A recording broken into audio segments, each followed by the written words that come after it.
Hoy te cuento todo sobre las cámaras bridge, desde sus ventajas y desventajas hasta recomendaciones de compra para que elijas la que mejor se adapta a ti.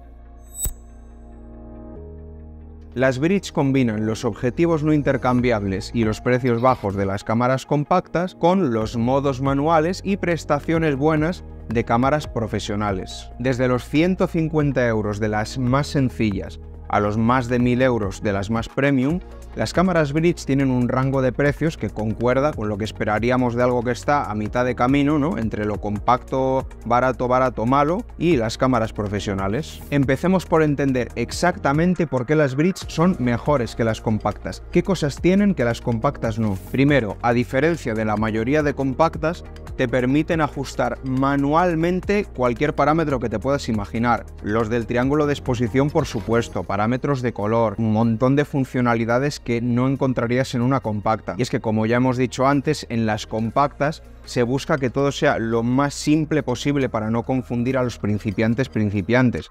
Y entonces no te deja configurar manualmente nada, está todo automatizado. Por tanto, las bridge os van a permitir a los que tenéis conocimientos ya intermedios o incluso avanzados de fotografía, de ópticas, de cámaras, aprovechar esos conocimientos, ponerlos en práctica, estar trasteando con la cámara, algo que con las compactas, pues como te viene todo automatizado y ya masticadito, no se puede hacer. Y de esta primera diferencia se deriva la segunda, que es que el cuerpo, los botones y la interfaz de una cámara bridge, al tener más opciones, pues se van a parecer más y buscan parecerse más a una reflex o a una mirrorless que a los de una compacta. En una bridge tenemos gran variedad de botones, incluidos botones de función personalizable, que podemos elegir en el menú qué tarea queremos que ejecute ese botón.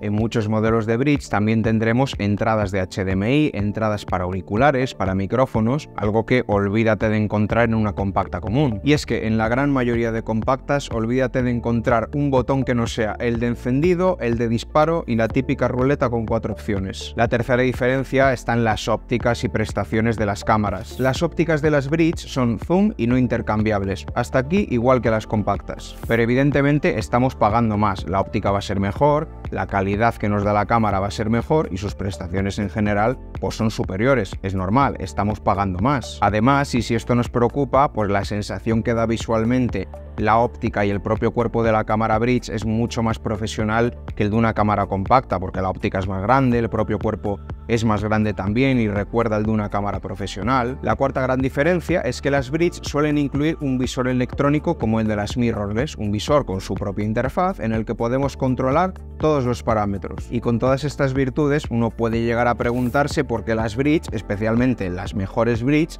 no llegan a considerarse cámaras profesionales. ¿Qué es lo que les falta? Hay dos razones muy contundentes que hacen que los profesionales descarten el uso de cámaras bridge prefiriendo una reflex o una mirrorless. La primera limitación es que el objetivo de las cámaras bridge no es intercambiable. Esto quiere decir que, a diferencia de las cámaras reflex y mirrorless, que podemos quitar y poner el objetivo que más nos guste, el que prefiramos, en una cámara bridge el objetivo que tenemos cuando nos compramos la cámara, el que viene incluido, no lo podemos separar de ninguna forma, así que ese es el objetivo que vamos a tener para siempre con esa cámara. Las dos implicaciones más graves de esto son, primero, que tienes un techo muy claro de calidad. Con una reflex o mirrorless tú primero puedes hacer una inversión inicial no tan alta y si más tarde quieres dar un salto de calidad, te compras un objetivo muy bueno que sea compatible con tu cámara y has dado un salto de calidad sin cambiar de cámara. Y segundo, los objetivos de las bridge nunca van a ser óptica fija. Evidentemente, si solo tenemos un objetivo, pues buscamos que tenga un buen rango de distancias focales. Y esto, que puede parecer una ventaja, tenemos que tener en cuenta que también ofrece la desventaja de que nunca vamos a obtener la nitidez que se tiene con las ópticas fijas. En resumen, sí, tendremos un teleobjetivo y tendremos un gran angular en la misma cámara, pero nunca podremos tener un buen teleobjetivo muy nítido y un buen gran angular muy nítido. Y la otra gravísima limitación de las cámaras bridge es el tamaño de sus sensores. Por norma general, los sensores de las cámaras bridge son de menos de 1 pulgada. Existen excepciones en las que el tamaño es de 1 pulgada, como la Sony RX10-4 y la FZ1002 de Panasonic.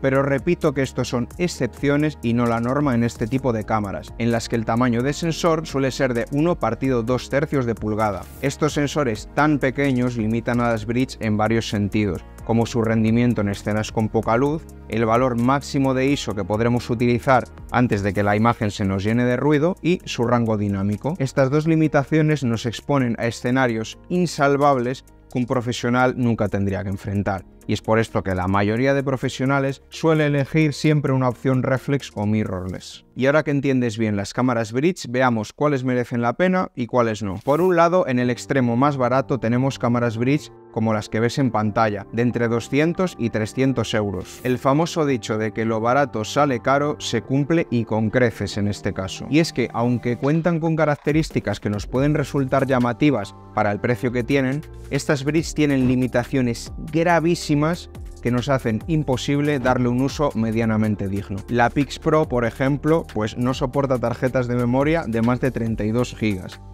Nos coge los colores siempre saturadísimos y artificiales, da igual cómo la configuremos, y hace un uso terrible de la batería, vaciándola enseguida. Dificultades de foco, nitidez terrible, no poder sacar fotografías en formato RAW, pagar aunque solo sea 200 o 300 euros por un producto así, es tirar el dinero. Porque sus poquísimas virtudes, como por ejemplo, pues sí, algún zoom óptico sorprendente, se ven opacadas por una lista de limitaciones pues gravísima. En el otro extremo tenemos las bridge de más alta gama, las mejores, la RX10 IV de Sony y la Coolpix P1000 de Nikon, que con sus precios superiores a los 1000 euros son las reinas de las bridge. Sin embargo, tampoco te las recomendamos, y es que aunque ofrezcan las mejores prestaciones entre las bridge, eso no lo discutimos, siguen pecando de los dos graves defectos de los que hablamos antes, que el objetivo no es intercambiable y que el sensor es pequeño.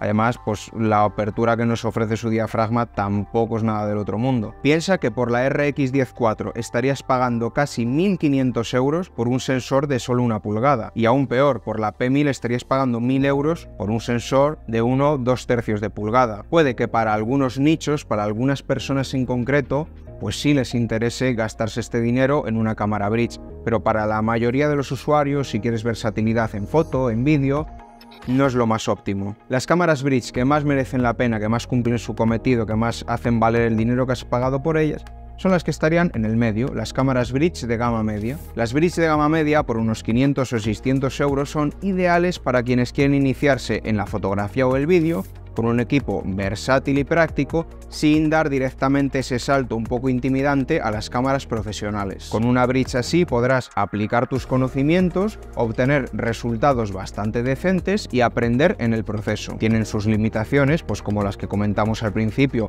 o las distancias mínimas de enfoque, que en esta gama aún son un poco incómodas, pero no son limitaciones lo suficientemente graves como para arruinar la experiencia de usarlas. En definitiva, son productos que por su precio le merecen la pena a buena parte de usuarios casuales, principiantes o en proceso de aprendizaje. También a quienes tienen claro que no quieren estar cargando con diferentes objetivos, ya que sus ópticas ofrecen un rango de distancias focales extraordinario. En cuanto al vídeo, destaca la FZ300, que a diferencia de las otras dos, permite grabar en 4K. De esa misma cámara hicimos una review muy a fondo en este canal hace unos meses, así que si quieres conocer en detalle las virtudes, los defectos, las características de una cámara bridge de gama media, échale un vistazo.